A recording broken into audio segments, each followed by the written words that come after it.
Hi, it's Chris Moore with Senior Remodeling Experts. Today I'm going to talk to you about identity. How do you identify your identity?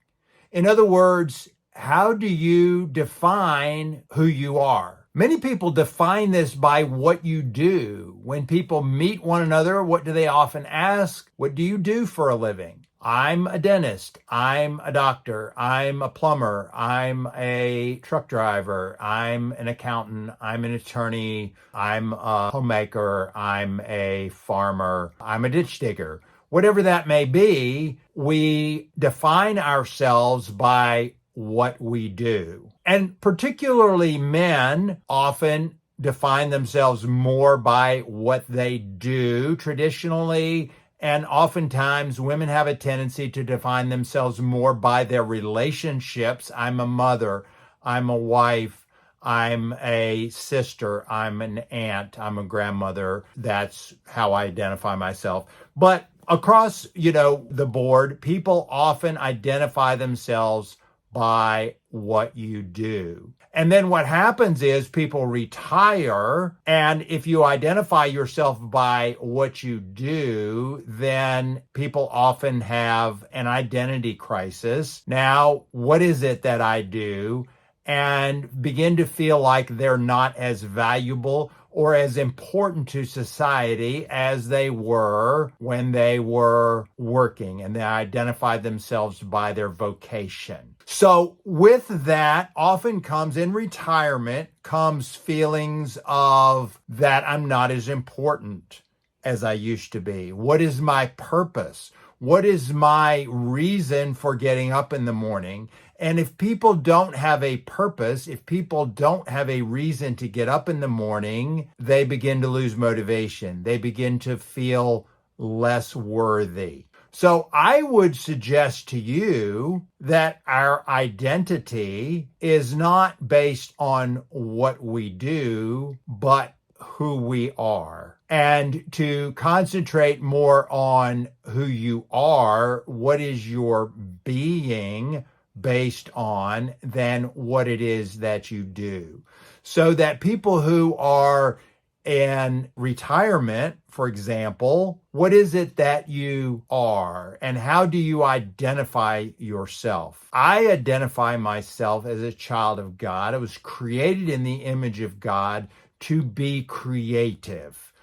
God is a creator, and so he created us to create things, and he made us to make things. And my purpose is to be an inspiration and to share with my family and my clients and my associates and people that I work with the encouragement and the excitement that every day is a new day. We have an opportunity to learn new things. We have an opportunity to grow and to make an impact on those around us. So regardless of whether you're 20 or 50 or 90, who you are, and particularly in the latter half of life, as you are older, you have a lifetime of experience, a lifetime of learning, a lifetime of wisdom to share with others. And taking that time and that excitement to be all that you can be and to live life to its fullest. I contend that the expected decline, physical and mental and cognitive, that most people expect to happen at a certain age is not mandatory. Expect to live fully at any age. Expect to be full of joy and full of expectation that tomorrow and today and the day after tomorrow are going to be full of experience, full of life, full of joy, and expect that and walk in it. So one of my assignments, I feel like, in this life is to share that expectation that we can do all things through Christ who strengthens us. We can carry on at any age and fulfill the purpose of our life, which is to bring joy to others. So if you've been feeling discouraged, if you have had difficulties, if you're maybe facing some physical impairments, maybe you're facing some cognitive challenges, flip the script. Do a inventory of what you have and what you're lacking, and count up all the blessings that you have. I have the attitude and the expectations that every day in every way I'm getting better and better. I'm so thankful for the gifts that I have in my life, that I got up this morning and my legs work, and that my arms work, and my eyes and my ears work, and I have a family who loves me, and I have the ability to serve others in my business. All of those are blessings that I'm very thankful for. And so when we look at the things that we are lacking or that maybe we are struggling with, compare those to the things that we have where we have blessings that we can be thankful for. Gratitude is attitude, and his attitude is altitude. By being thankful for the things that we have that are blessings in our life, we focus on those things.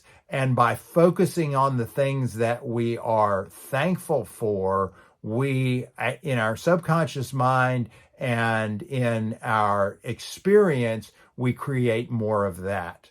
If we focus on the things that we feel like are lacking, we create more of that. It is the glass half full or glass half empty. Which is your attitude? Go back to the video that I made about a month ago entitled Obstacle or Opportunity. Everything in your life, you have the opportunity to see it as a stepping stone, or you can view it as a stumbling block, as an obstacle. The choice is up to you. I hope this video blesses you. I hope that you see in it a glimmer of hope, the ability to change your experience by changing your attitude and adopting an attitude of gratitude. Thank you so much for watching. I hope you will like and subscribe to my videos and come back often to get more insights. Again, it's Chris Moore, Senior Remodeling Experts. Thank you for watching.